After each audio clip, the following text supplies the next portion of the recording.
ഓം ഗുരുർബ്രഹ്മ ഗുരുർവിഷ്ണു ഗുരുർദേവോ മഹേശ്വര ഗുരു സാക്ഷാൽ പരബ്രഹ്മ തസ്മൈ ശ്രീ ഗുരവേ നമഃ.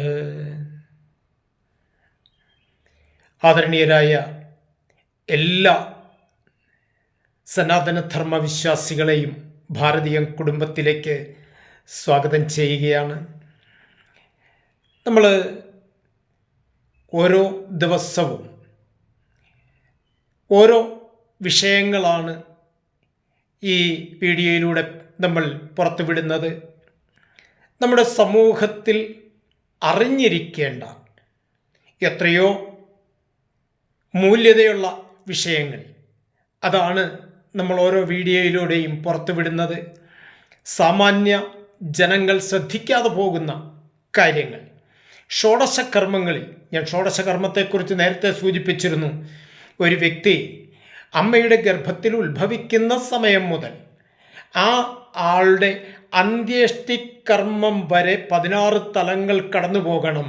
ഈ 16 തലത്തെക്കുറിച്ചാണ് നമ്മൾ പ്രതിപാദിച്ച് വന്നിരുന്നത്. അതിൽ ഇന്ന് നമ്മൾ പ്രതിപാദിക്കുന്നത് നാമകരണം, അതായത് ഒരു കുട്ടിക്ക് പേരിടൽ എന്ന ആ ചടങ്ങ്, അതേക്കുറിച്ചാണ്. നിങ്ങൾക്ക് ഈ വീഡിയോ ഇഷ്ടപ്പെട്ടുവെങ്കിൽ ദയവായി എല്ലാവരും, നിങ്ങൾ ആദ്യമായിട്ടാണ് ഇത് കാണുന്നതെങ്കിൽ ദയവായി സബ്സ്ക്രൈബ് ചെയ്ത്, ഷെയർ ചെയ്ത്, ലൈക്ക് ചെയ്ത് എല്ലാവരിലും ഈ സന്ദേശം എത്തിക്കുവാൻ ശ്രദ്ധിക്കേണ്ടതാണ്. അതുപോലെ നാമകരണം, ഒരു കുട്ടിക്ക് പേരിടുമ്പോൾ നമ്മൾ ശ്രദ്ധിക്കേണ്ട ചില കാര്യങ്ങളുണ്ട്. ആധുനിക കാലഘട്ടത്തിൽ കുട്ടികൾക്ക് പേരിടുന്നത് എങ്ങനെയാണെന്ന് നമുക്കറിയാം. ചിക്കു, മക്കു, ടിറ്റു, ടിൻറ്റു, കുക്കു എന്നൊക്കെ പറഞ്ഞാണ് പേരിടുന്നത്. ചില പേര് കേട്ടാൽ ആ കുട്ടി ആണാണോ പെണ്ണാണോ എന്ന് തിരിച്ചറിയാൻ തന്നെ നമുക്ക് ബുദ്ധിമുട്ടാണ്.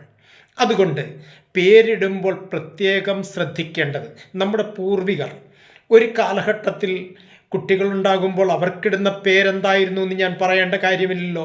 ആൺകുട്ടികളാണെങ്കിൽ രാമൻ, കൃഷ്ണൻ, വാസുദേവൻ, ശങ്കരൻ, പത്മനാഭൻ, ശിവൻ, ഇങ്ങനെ പേരുകളിടും. പെൺകുട്ടികളാണെങ്കിലോ നാരായണി, കാർത്യായനി, ഭാർഗവി, ശങ്കരി, സരസ്വതി, ലക്ഷ്മി.